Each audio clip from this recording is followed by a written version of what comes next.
제가 하던 사건이 결과가 좋을 때 제 의뢰인이 그걸로 위안을 얻으면 보람이 있죠. 근데 저는 이제 폭력 피해자 지원하는 일들을 제가 의미를 두고 많이 했었기 때문에 그런 사건을 진행하는 과정에 피해자가 다시 일상생활로 돌아오는 그런 용기를 내고 열심히 일상생활을 하고 그런 모습을 볼 때 정말 보람이 있어요. 실망감이라기보다는 배신감을 느낄 때가 있어요.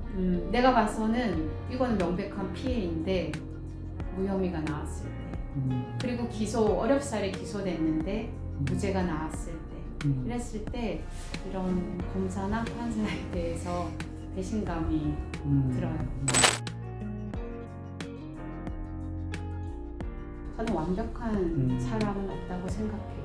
나의 행동으로 인해서 상처를 받거나 불편함, 불쾌감을 느낀 사람이 거기에 대해서 문제 제기를 하면 방어하기에 급급할 것이 아니라 자기를 뒤돌아보고 자기의 행동으로 인해서 피해를 입은 피해자에게 공감을 해주고 잘못한 것이 있으면 사과하고 그것이 현행법으로 처벌받을 정도의 행위라고 하면은 겸허하게 법적 책임을 지고 그리고 자기의 책임을 다한 다음에는 다시 일반인으로 돌아와서 정상적인 생활을 하고 자기 말이나 행동이 누군가에게 또 상처를 주지 않도록 자기 행동을 한 번 더 점검하고 그리고 법적 책임을 다한 누군가가 사회로 돌아왔을 때 우리 공동체의 구성원으로서 그 사람이 다시 함께 더불어 살아갈 수 있도록 우리가 그 사람을 바라봐주고 저는 이런 사회가 되어야 한다고 생각해요. 신적인 존재, 영웅은 존재할 수 없다고 생각하고 영웅이라고 하더라도 인간이지 신은 아니기 때문에 그 영웅이라 하더라도 누군가에게 상처 주거나 잘못된 행동을 했을 때에는 그 행위에 대해서는 책임져야 되고 그 행위에 대해서는 비판받아야 한다고 생각해요. 공은 공이고 과는 과라는 거죠. 암수율이 높아요. 암수율이라고 하는 게 실제 병행이 발생했지만 드러내지 못하는 그 암수율이 굉장히 높은 게 성폭력 사건이에요. 그리고 경미한 정도의 희롱이라든지 경미한 정도의 추행은 문제 제기를 하지 않는 경우가 훨씬 더 많아요. 왜냐하면 문제 제기를 한 이후에 피해자가 맞닥뜨려야 되는 상황이 너무 번거롭고 그 맞닥뜨려야 되는 상황에 대한 피해자들은 두려움을 가지고 있어요. 문제 제기를 했을 때 피해자가 지지받고 공감받는 게 아니라 낙인 찍히고 수근수근거리고 잘나가는 직장 상사 모가지 자른 사람이라고 사람들이 수군대니까 본인이 문제 제기한 이후에 보호받고 지지받는 게 아니라 비난받고 공격당하는 이 상황을 간접 경험을 통해서 너무나 많이 알고 있기 때문에 문제 제기를 안 하는 거예요. 그리고 직장 내에서 발생한 문제잖아요. 성희롱 했을 때 문제 제기하게 되면은 직장 상사가 이 사람을 곱게 보겠어요? 아무것도 아닌 걸 가지고 넘어가도 되는 걸 가지고 문제 제기해서 나를 망신 준 사람. 직장 내의 성희롱에 대해서 가해자가 아웃되진 않거든요. 근데 가해자는 상급자예요. 상급자 한 명이 아니에요. 가해자하고 동기가 있고 가해자하고 관계 맺음한 사람들이 훨씬 더 많아요. 그럼 그 사람들이 피해자를 어떻게 생각해요? 야박한 애, 까다로운 애, 예민한 애. 그래서 피해자가 직장 내에서 성희롱으로 문제 제기한 다음에 직장 내에서 낙인이 찍혀서 비자발적으로 직장을 이탈하는 경우가 정말 많거든요. 그런 간접적인 사례들을 보기 때문에 피해자가 문제 제기를 못하는 거예요. 참고 참아요. 그랬더니 가해자는 수위가 더 올라가게 되는 거예요. 어느 순간 참지 못해서 문제 제기를 해요. 그랬더니 가해자가 모욕줘요. 공개적으로. 일을 못하는 걸로. 피해자는 더 위축되거든요. 외부적으로 피해자가 일을 못한 거에 대한 증거는 확보할 수가 있어요. 근데 나중에 법으로 가잖아요. 그러면 제가 일을 못해서 야단쳤더니만 억하심정을 품고 이런 문제 제기를 한다. 이게 전형적인 레파토리인 거예요. 그래서 직장 내에서 피해자가 문제 제기를 한 이후에 극단적인 선택을 하는 경우가 많이 있어요. 성희롱 자체 때문이 아니라 문제 제기한 이후에 내 동료와 내 상사와 내 조직이 나를 어떻게 대하는지에 대한 2차 가해 때문에 극단적인 선택을 하게 되는 경우가 너무 많거든요. 근데 그런 사례를 보잖아요. 누가 문제 제기를 할 수 있겠어요? 어렵사리 들어온 직장인데 결국은 피해자가 나가 떨어지는 구조인데 나 살아야 되잖아요. 직장 생활을 해야지만 내가 경제활동 해야지만 생계를 유지할 수 있잖아요. 참을 수밖에 없는 거예요. 정말 더러운 상황인 거예요. 피해자에게 가해지는 2차 가해를 보면서 자기가 막 숨이 쉬어지지 않을 정도로 염려가 된다. 그런 얘기를 했었거든요. 그 사건에서 보면은 가해자를 피해자로 만들고 피해자를 가해자로 만들어 버렸잖아요. 이 다큐에서 제 다른 사건의 피해자가 그런 언급을 하면서 이야기를 했어요. 지금 우리 사회에서 위력 성폭력이 저는 완전히 근절될 수는 없다고 생각하거든요. 그런데 이 사건이 우리 사회에 미치는 해악이 저는 정말 너무 크다고 생각해요. 이 다큐를 만들고 하는 게 이거는 피해자들의 입에 재갈을 물리는 거예요.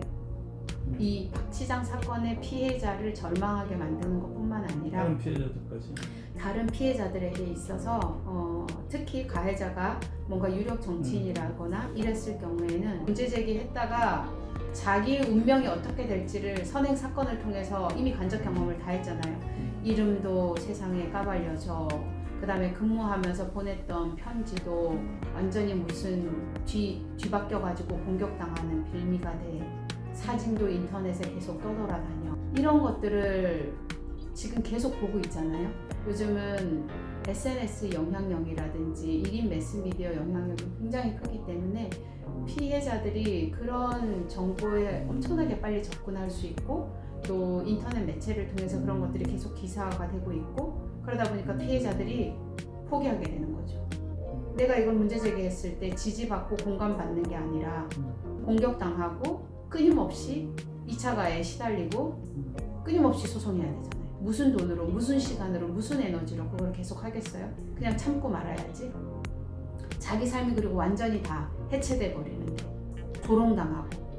유력인이 가해자인 경우에는 피해자와 가해자, 그 사건으로만 보면 1대1이지만 문제 제기한 이후에는 1대4가 되거든요.